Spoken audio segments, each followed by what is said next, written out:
Simon, was sort of good reaction on the pitch to the draw last week. What sort of reaction have you seen this week? Yeah, obviously we were really happy with the outcome from the game last week. It was nice to get the point, which was so important to everyone. And yeah, as you can imagine, the boys have been in a good place and trained well. You always said the derby record wasn't the biggest priority. Now it's out the way. Even finishing with 2 wins can't change anything, particularly in terms of league position and everything. So give us an insight into the mindset and motivations going into these final 2.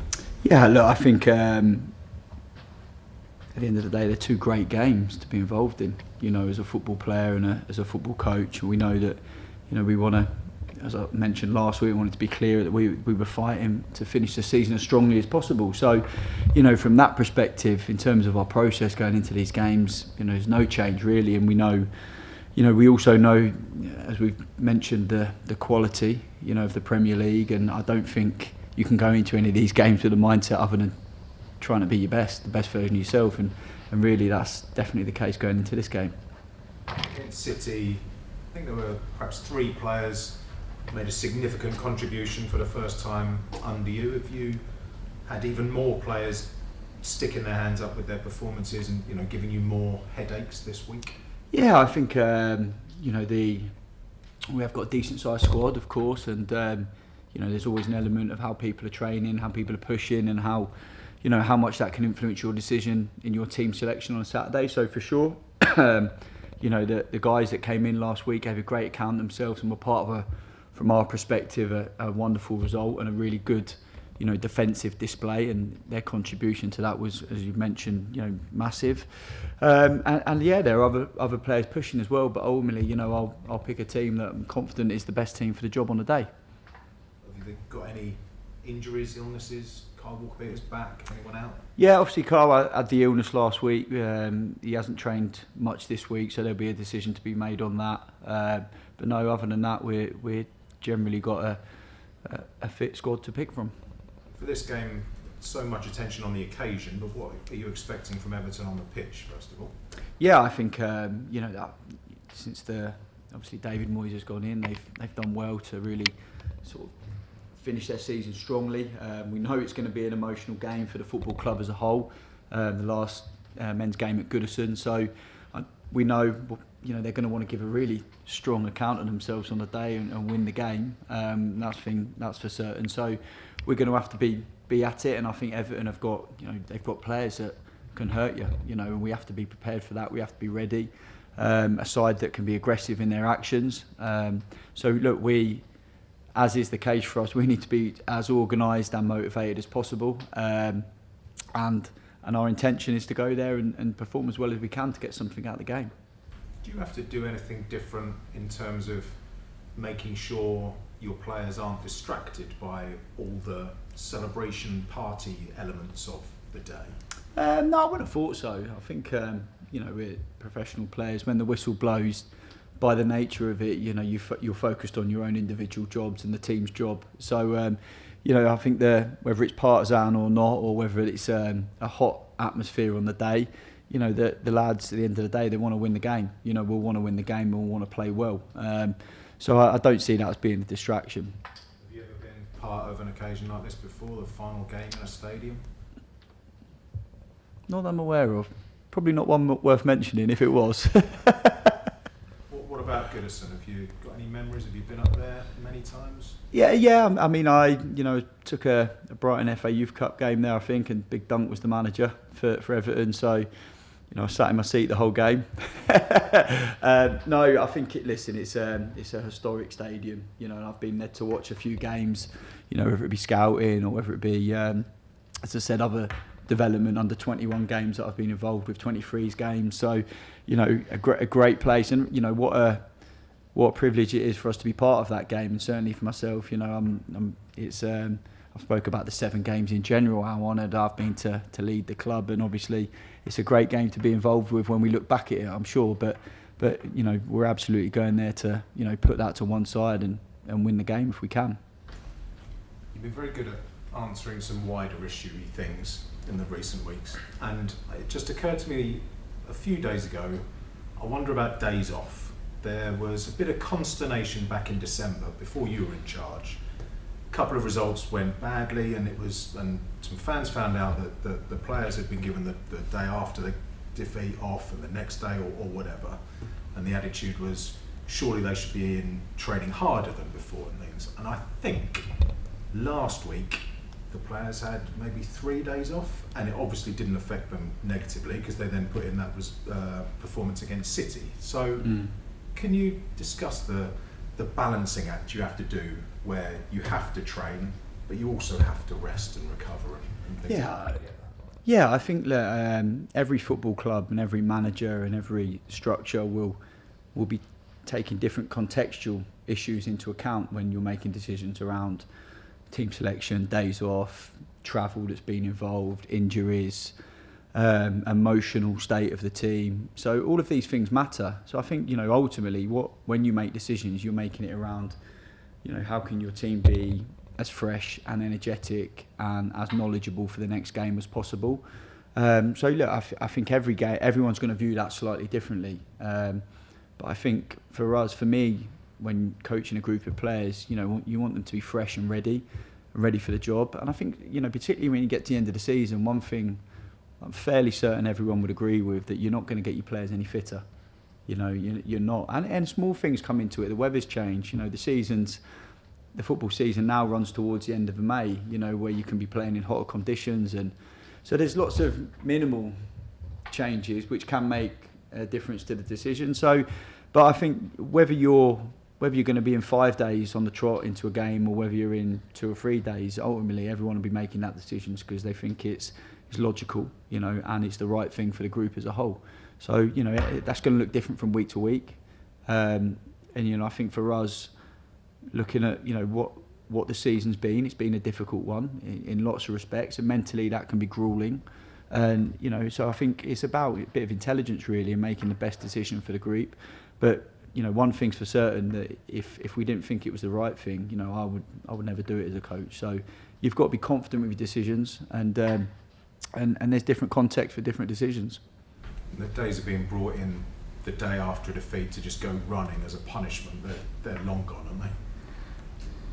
Yeah, maybe not everywhere. I'm not too sure. I mean, like I said, look, there is science involved now, and we're very lucky that we get given data that perhaps wasn't available a long time ago, which can give you can add to your intuition as what an individual may need or what he may not need, and who might be close to injury, who not. And so they're all useful things. But also you're guided by your intuition as a coach and a manager as well, I'm sure. And you have such good resource available to you in informing you for your decisions. But there's a bit of intuition as well, and sometimes you can't gauge, where maybe someone is emotionally at, other than gaining a bit of feedback or listening to where a team are at.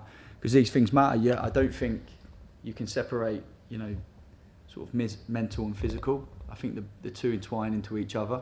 So again, you're taking that into context. But in terms of recovering and preparing for the next game, it's about being as professional as possible at all times. And one thing I'm certain is in the 7 games, by the time we finish that I'll be adamant that we've done everything we can within our power to perform as well as we can within these games. Good stuff. Thank you. Pleasure. Seeing as we're on that sort of subject, of these batches and the points you've picked up and things like last weekend, has that made you, whether it's here or anywhere else, now want to stay in first team management rather than development? Yeah, well look, I was a professional player, and my coaching career has dipped in and out of first team coach, head coach in my own right, so I don't really define my career as one thing or the other. I think I've got the skill set for both. I enjoy both. Both have very different challenges. But ultimately, look, whether I'm working with a team of 19, 20-year-olds or a team of senior pros, I look at the things that are important in the modern game, and I think that's developing teams to win games of football, and also supporting individuals to become the best version of themselves, both as a footballer and helping them reflect to be the best, not the best person, but, help people, really. So I see that as my role, no matter what position I'm in. There is a pastoral element to her, isn't there? Absolutely. Which is really rewarding. Yeah, but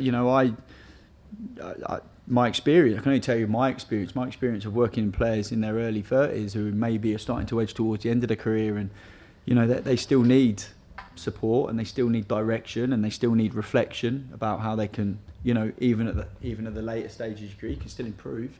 You know, and I'm not going to drop names, but I'm talking about players that have played right at the top there. I've had that relationship with. So again, the next bit for me is not, you know, it doesn't need to be defined into one thing or another. You know, and I just feel that if you're in the game now, that your job is to look at what's in front of you, and if you're a head coach, to help the team improve and get results, but also help people improve individually. Have you enjoyed the relentlessness of it though?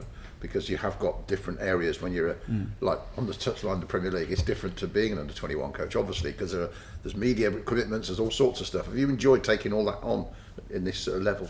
Yeah, I think me by nature, you know, I'll be my own biggest critic. I think if you speak to most coaches and managers, that no one will be harsher on them than they are themselves. So, you know, as much as my environment might change around me, and one week I might be in front of 40,000 instead of 2 man and his dog, you know, for me, mentally, it feels quite similar actually in some respects. And again, as we spoke about the players, when the whistle blows at Goodison, you know, you focus on your job. And that's similar for me on the sideline as a coach, about, you know, working with your staff and working with the players and the work you've done leading up. So, you know, but it's more about, it's about when I maybe reflect back, that might, you know, feel different of how I reflect. But really, it's like, it's felt quite natural for me. I've been in professional football in one way or the other since the age of 14 years old. So, you know, it's not anything I've not been used to be honest. Talking of Goodison then, so it's 10-3. The noise is ramping up, and everyone knows it's a big occasion for the men's team at Goodison after 133 years. What is the messaging to your players to make sure they're not swept aside on the pitch by David Moyes' team and by the crowd and by everything just being overwhelming? Yeah, listen, it won't be overwhelming for us. You know, I think how many of these players played in a playoff final at Wembley last year, which the magnitude of that game supersedes this one from our perspective as a football club. So that's no concern for me. You know, we want to go and ruin the party, if you like. Of course, any team going into this game as an opponent, as an away side, will just want to go and, you know, give the best version of themselves. And we want to, you know, being clear, we want to finish the season with, we're playing for as much pride as possible, and we've spoke about performing as well as we can, finishing the season to create momentum going into next year. You know, whatever the team selection is, whatever that looks like, every individual involved has got a responsibility, you know, to live up to that as best we can. So, you know, the bits around the edges and the noise and the last game at Goodison, that's for other people to sort of reflect upon and enjoy or not enjoy. But for us, it's about being great professionals, really. Saints have actually got a history of did it at Main Road to Manchester City in 2003. So, but when I look at the two challenges, talking of City last week and this, they couldn't be more different. The challenge of playing Pep, the challenge of playing David Moyes. So what are the key things your players have to be up to match David Moyes' side? Because to me, on the surface, it seems like there's a physicality about the opposition and the directness. There's a different challenge to City. Yeah, but you know, they've also got quality within that directness and aggressiveness, if you like. And so, yeah, I think there's no doubt about it that you've got to be up for the battle. You know, if you're not up for the battle in these games, then, you know, you'll have a problem, and the initiative of the match can swing away from you. But again, you know, we're the away side. You know, in the Premier League, we know that we have to get our basics right, that we have to be solid, and we have to be hard to beat again. And you know, the ability for us to limit opponents to big chances has been impressive, I think, in the last 4 weeks in particular. And we're going to be aiming to bring that quality to our game again, and hopefully, you know, add a little bit more in terms of our attacking presence as well. How much has the clean sheet last week, allied with getting past the 11 points, how much has that, have you evidenced that, looking at the players, and perhaps their shoulders are a bit freer this week, perhaps they're not feeling that burden, has it helped hugely this week in training? I I think as far as the evidence goes, we had evidence going into the Manchester City game that if there's certain things, taking the Leicester one out of it, that we've done really well and we felt we needed to get back to. So it was more, validation as a group that, look, if we get these bits right, we know we can be a hard team to play against. And again, there's no right or wrong way to win a game. There's different ways. And one of the ways that we committed to was like, look, let's be solid and let's be really good without the ball in a way which can help us be in games and possibly even win games. And again, the evidence was there up until large parts of these games that was. So for us to get the clean sheet and get to the 97th minute and against one of the best teams around to deliver a clean sheet, I don't think we can underestimate, give anything away on that really, because it's an incredible achievement. So we're going to need that again. Absolutely, but equally, it was it's about rolling into the next task again, and taking what was good and looking at perhaps what we want to do better.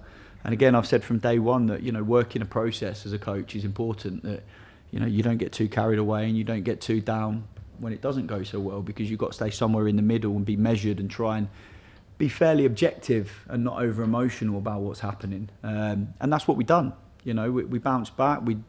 There was as much optimism in many respects going into the City game as we had going into the Villa game or the Fulham game, and we looked at what wasn't great in the Leicester game and we tried to fix it, and I think that happened.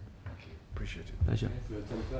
Yes, Simon, just to jump back to Carl Walker-Peters, you mentioned there that he hasn't trained much this week. Is that because of a continuation of the illness he had on? Yeah, I think we had we had a couple of days off, as was mentioned, and Carl, it was quite a nasty illness, I think. So yeah, just making sure his energy levels are back at where they are will be important. We all know his contract situation. Are you confident that game against Arsenal he'll be able to play for that? Because it'd be a shame if he does leave that fans don't get to see him for that last time. Yeah, to be honest, it's not something I thought about really. It's just been about getting ready for the Everton game. But as I said a few weeks back, Carl's been brilliant to work with, brilliant, and hopefully, he can get back for his full fitness, and then obviously there'll be a decision all round to be made. Let me just ask you about Dean Thornton, who I know is an Everton fan. I know you touched on it there about everyone to be professional once you're actually doing the game. But has he been speaking about the game more than anyone else? Has he decided to be at the final game at Goodison, be involved in it as well? Yeah, I'm sure. I mean, I wasn't aware of how much of an Everton fan he is, but I'll have to keep an eye on him on a match day now, I think. But yeah, like I said, look, we can't. There's no getting away from the fact it's a great game to be involved in, and I'm sure if we've got one or two secret Everton fans amongst the ranks in our squad, then they'll be keeping it quiet, I'm sure. But I think the game it's a good spectacle for football, and we all know that there's been some unbelievable moments in that stadium over the years. I think famous World Cup games even as well. So yeah, we're looking forward to the game, but again, bringing it back to the professional winners, that we just want to go and play well. You mentioned as well that beyond Carl, the team is looking quite fit. Can I just ask you about Albert Grombeck and Bana Kotchap? Are they two players who are available, but maybe not in your selection at the minute? Yeah, I think that's fair. Albert, as the last couple of weeks, he's been dipping back in. He had one or two issues with an Achilles, so that might be one to think about in terms of the next 10 days training. So again, yeah, but other than that, we'll be looking fairly similar. In terms of Bana Kotchap, you obviously got so many defensive options and centre backs particularly. Is that just maybe he's not able to get into the squad, which has kind of been his story for the whole season, right?